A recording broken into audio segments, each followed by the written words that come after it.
O Alan dos Santos, criador do blog Terça Livre, é um conhecido disseminador de fake news, né? Já está há anos foragido nos Estados Unidos. Isso não impediu ele de dar uma entrevista ao Monark, onde comparou o ministro da Justiça Flávio Dino a um chimpanzé. Isso qualquer chimpanzé consegue fazer, até o Flávio Dino.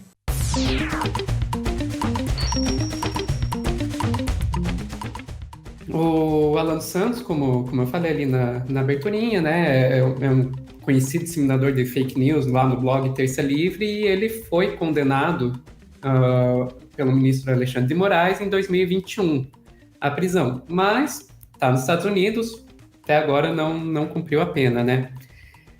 Daí, na semana passada, ele deu uma entrevista ao Monark, lá do Flow Podcast, onde saiu isso aqui. Formação intelectual não é sentar atrás de ficar numa bibliotequinha, sentar atrás de uma mesa, ficar lendo livro e recitando. Isso qualquer chimpanzé consegue fazer, até o Flávio Dino. Qualquer chimpanzé consegue fazer, até o Flávio Dino. E não é a primeira vez que a gente vê esse tipo de manifestação, né? Na verdade, se você for olhar, o Flávio Dino pode ser, digamos, um novo alvo, mas o ministro do STF, né, o Alexandre de Moraes, já está no alvo do Alan dos Santos faz tempo, né? Tem esse vídeo clássico aqui.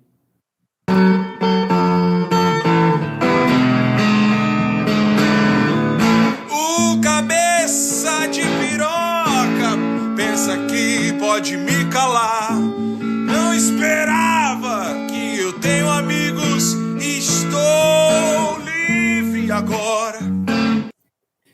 Para quem não sabe, o cabeça de piroca a quem ele está se referindo é o Alexandre de Moraes. Então, Calejão, eu fico pensando, isso aí não pode ser esse tipo de comparação que a gente viu agora do Flávio Dino com o chimpanzé, além de tudo, não pode ser fruto aí de uma, digamos, uma impunidade, né, de que o cara já está há anos, literalmente anos, fazendo esse tipo de provocação e ainda não respondeu por isso? Seguramente, Sofia. Veja, o Orlando Santos é uma figura caricata, lamentável, é um cara que não tem nenhuma contribuição para o debate público, a não ser esse tipo de coisa que você acabou de demonstrar aí, entendeu? Ele tenta fazer piada, é uma espécie de comediante de mau gosto, vamos colocar assim, e é alguém que não tem absolutamente nada para demonstrar, então ele depende desse tipo de polêmica estéril, vamos colocar assim, que não leva para lugar nenhum. Mas você tem, infelizmente, dezenas de milhões de brasileiros que se identificam com esse tipo de coisa, principalmente porque cresceram sob a égide disso que eu chamo de elitismo histórico e cultural, né? Por que ele jamais compararia, por exemplo, uma figura como o Bolsonaro ou um político que tenha um fenótipo loiro, de olho azul, esse tipo de coisa, com um chimpanzé?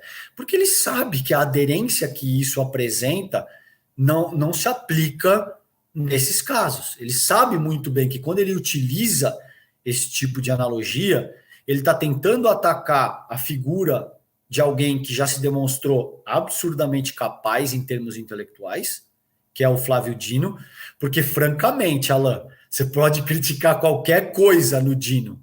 Agora, criticar o intelecto do Flávio Dino, meu caro, me parece que você escolheu o aspecto dele que é mais forte.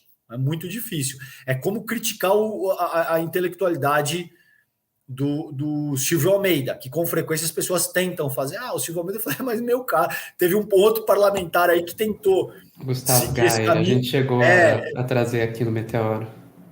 Exato. Vocês o entrevistaram aqui, não? Não, a gente chegou a trazer a notícia de que ele falou, exatamente. Atacou o Silvio.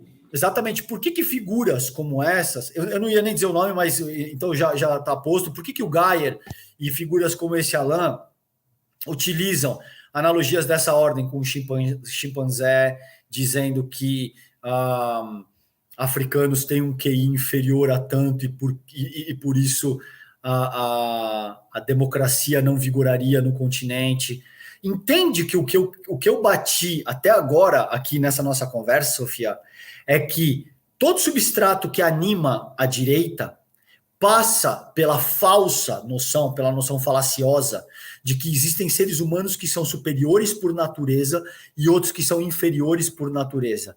E isso resulta seja por deliberação ou por ignorância mesmo, ou via de regra as duas coisas, isso te dá uma dimensão muito clara de que o desenvolvimento humano, essas pessoas o percebem de forma acrítica e ahistórica.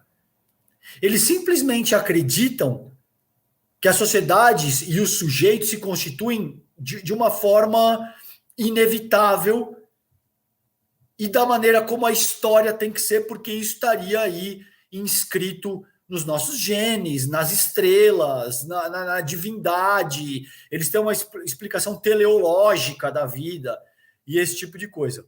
E eles simplesmente negligenciam o aspecto central do desenvolvimento humano, que é a cultura. Entende? Então, a África não tem problemas para estabilizar democracias porque os africanos têm um QI inferior. Ela tem um problema para estabilizar a democracia porque durante os últimos 500 anos, quando as cortes europeias já estavam trabalhando naquilo que é o iluminismo, que tem uma série de críticas aí para te colocar, se você achar que é o caso, a África estava sendo invadida, pilhada, os seus cidadãos estavam sendo estuprados, traficados para as Américas e esse tipo de coisa. Esse é o aspecto central, tá? Que tem que ser considerado quando a gente vai olhar por que você tem um sistema de welfare, de bem-estar social estabelecido na Europa Ocidental e você tem toda sorte de problemas sociais na Venezuela.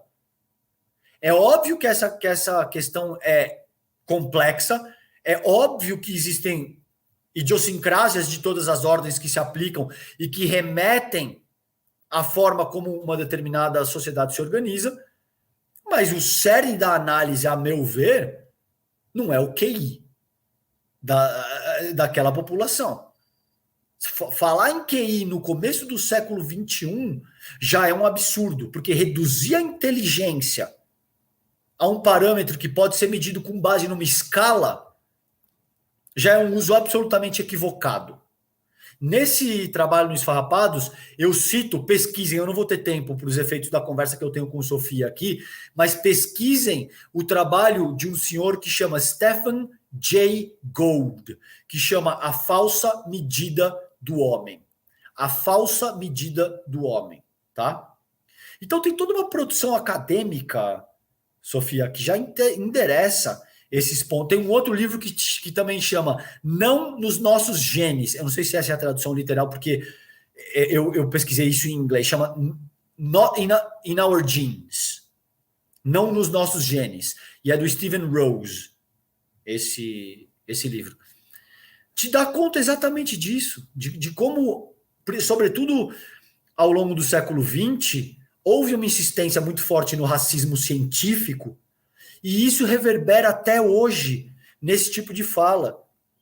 Alan dos Santos, Gustavo Geyer, esse tipo de coisa, entende? Que tenta entender a complexidade humana através de parâmetros reducionistas, que exploram o tamanho dos crânios, que exploram o que seria o QI, que exploram aspectos fisiológicos e desconsideram o centro da análise, que é a questão cultural. É óbvio que se você cria um ser humano cercado de todos os tipos de privilégio, comendo bem, com acesso a todo tipo de educação, essa pessoa está muito mais inclinada a ter um QI, entre aspas, mais alto.